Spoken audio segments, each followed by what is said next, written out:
दोस्तों, एक बार की बात है। एक गुरु ने अपने शिष्य से कहा, कोई भी जीवन को तब तक नहीं समझ सकता जब तक कि वह लालच और नामुमकिन के बीच के संबंध को ना समझ ले। शिष्य बोला, यह तो ऐसी पहेली है जिसे समझना मेरे लिए संभव ही नहीं है। तब गुरु ने कहा, तुम सीधे अनुभव से समझ सकते हो, पहेलियों में उलझने की क्या ज़रूरत है। तब गुरु ने अपने शिष्य को यह समझाने के लिए पास के ही बाजार में ले गए, जहाँ कई प्रकार के ऊनी वस्त्र बिक रहे थे। एक दुकान पर जाकर उन्होंने दुकानदार से कहा, अपने सबसे बेहतरीन ऊनी कपड़ों को दिखाओ, कीमत की परवाह मत करना, मैं दिल खोल कर खर्च करना चाहता हूँ। दुकानदार ने एक बहुत ही सुंदर कपड़ा दिखाया, उसकी एक बड़ी कीमत बताई।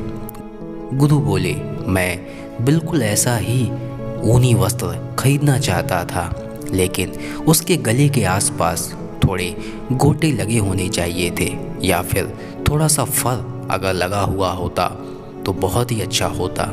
तब मैं कह सकता हूँ यह मेरे इच्छित परिधान जैसा है।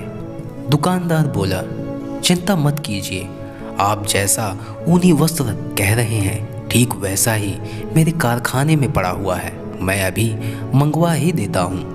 कुछ देर के लिए वह दुकानदार कारखाने में गया और उसी कपड़े पर गोटा और फर लगाकर ले आया। जब गुरु ने उस ऊनी वस्त्र की कीमत पूछी तो दुकानदार ने उसकी कीमत पहले से 20 गुना ज़्यादा बताई। तब गुरु बोले, बहुत बढ़िया, अब मैं दोनों ही ऊनी वस्त्र खरीदना चाहता हूँ। मगर यह तो दुकानदार के लिए नामुमकिन हो गया था, क्योंकि जो वस्त्र गुरु ने पसंद किया था वह उसी वस्त्र पर गोटे और फर लगाकर ले आया था, इसलिए उसके पास देने को केवल एक ही ऊनी वस्त्र रह गया था। आखिरकार यह पूरा चलचित्र जो कि गुरु और दुकानदार के बीच हो रहा था, शिष्य बड़ी ही रोचक तरीके से उसे देख रहा था। अब उसे भी यह एहसास हो गया था, वाकई लोभ की कोई सीमा नहीं है, यह कभी नहीं खत्म हो सकता।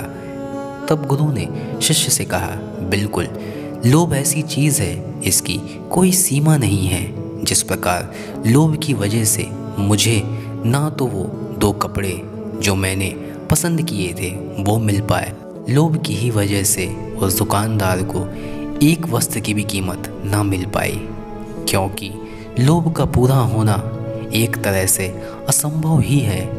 इसका सदा अपूर्ण रहना ही सही होता है, क्योंकि लोभ को शांत करना, परितृप्त करना असंभव है, क्योंकि लोभ का अर्थ ही है और पाने की इच्छा रखना, और उसकी कोई सीमा नहीं होती। धन्यवाद।